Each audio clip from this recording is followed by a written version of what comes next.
ఇప్పుడే పూజ అయింది. ఇది పపాయ నిన్న కట్ చేసి పెట్టాను. సరే బ్రేక్ఫాస్ట్ తర్వాత ఏదో ఒక ఫ్రూట్ తినడం అలవాటు.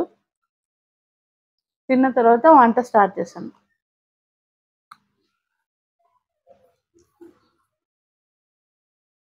ఇవాళ మునక్కాడ కోడిగుడ్లు ఇగురు సూపర్ కాంబినేషన్ కదా.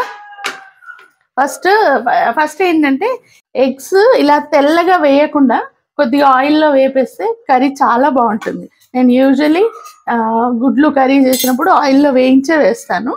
ఏం లేదు, కడాయిలో మనము కర్రీకి వేసిన ఆయిల్లోనే ఎగ్స్ వేగిపోతాయి. తర్వాత వాటిని తీసి కర్రీలో వేసేసుకోవడమే. ఏమంటే కొద్దిగా క్రిస్పీగా బాగుంటాయి అన్నమాట. చక్కగా పైన ఫ్రై అవుతాయి కదా, అవి తినేటప్పుడు టేస్టీగా ఉంటాయి.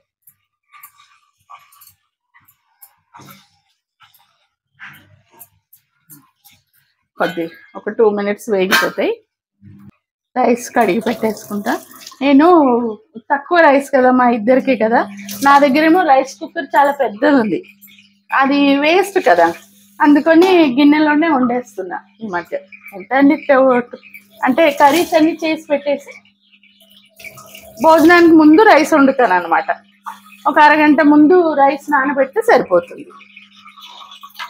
ఇలా కడిగి పెట్టేస్తాను. ఇంకా ఇవాళ ఏంటో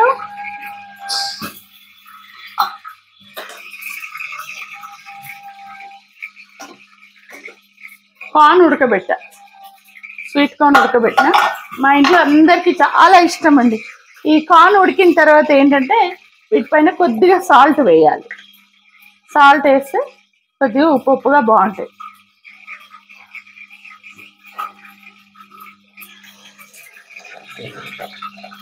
ఇవి స్నాక్స్కి అనమాట. స్నాక్స్కి వేడివేడిగా ఉంది. ఉప్పు వేసేసాను.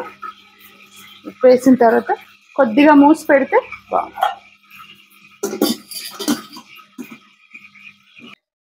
ఎగ్స్ ఇలా ఫ్రై చేసి కర్రీలో వేసుకుంటే, అంటే మామూలుగా మనం గుడ్లు పులుసు పెట్టుకున్నా, ఇలా ఏదైనా కలుపు కూరలు వండుకున్నా ఎగ్స్, బాయిల్డ్ ఎగ్స్ కొద్దిగా ఫ్రై చేస్తే పైన క్రిస్పీగా ఉంటుంది కదా, దానివల్ల చాలా టేస్టీగా ఉంటుంది.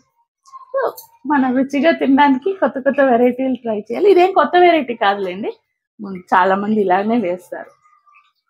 ఇలా అన్నమాట. ఇలా కొద్దిగా ఫ్రై చేస్తే చాలు. ఇప్పుడు కర్రీ వేసేసుకోవచ్చు. ఇదే ఆయిల్లో కర్రీ వండేయచ్చు. ఉల్లిపాయలు, పచ్చిమిర్చి,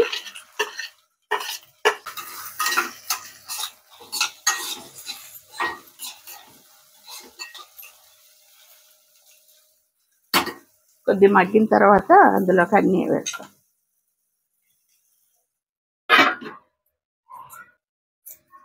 పులుసు కూడా వేస్తారు. గుడ్లు ఇంకెక్కువైపోతే బాగోదు.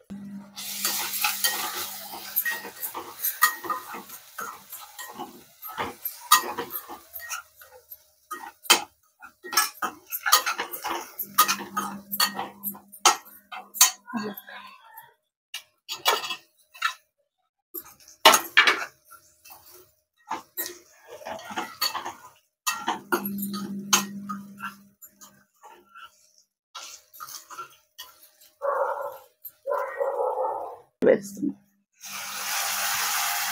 చాలు.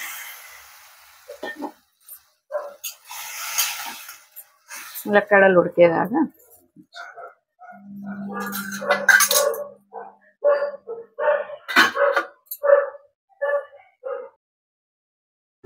మా ఇంట్లో ఇది బాయిల్డ్ కార్న్ చాలా ఫేవరెట్ స్నాక్ మాకందరికి.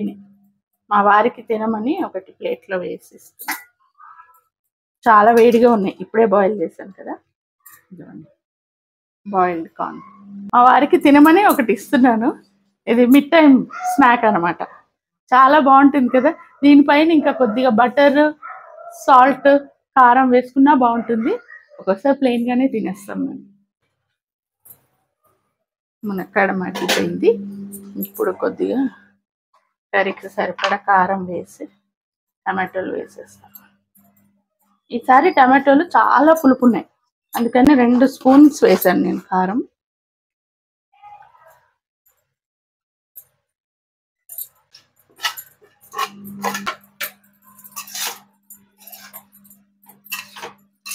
కారంతో పాటు టమాటోని మగ్గనిస్తే కూర దింపే ముందు దీంట్లో మనం ఉడకబెట్టి ఫ్రై చేసిన ఎగ్స్ వేసేస్తే సరే సూపర్ టేస్ట్. కూర్చొని బాయిల్డ్ కార్న్ తింటున్నాను. ఎండున్నా కొంచెం చల్లగానే ఉంది ఇవాళ. జస్ట్ ఇట్లా కూర్చొని బాగుంది, సూపర్గా ఉంది. పోయింది, కర్రీ కూడా రెడీ అయింది. సూపర్ కాంబినేషన్ కర్రీ, చాలా టేస్టీగా కమ్మగా ఉంటుంది.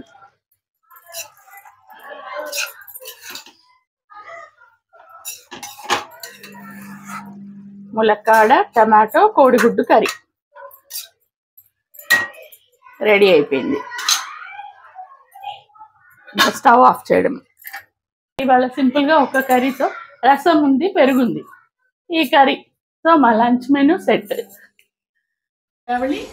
కర్రీ కావాలంటే తీసుకున్నామా? అవునా? ఓకే, తెలుసులే మనకి.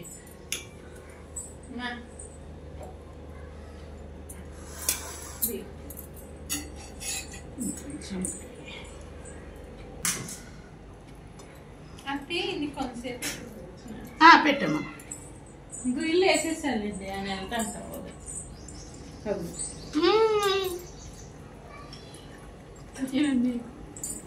అర్జున్ దా ఇక్కడ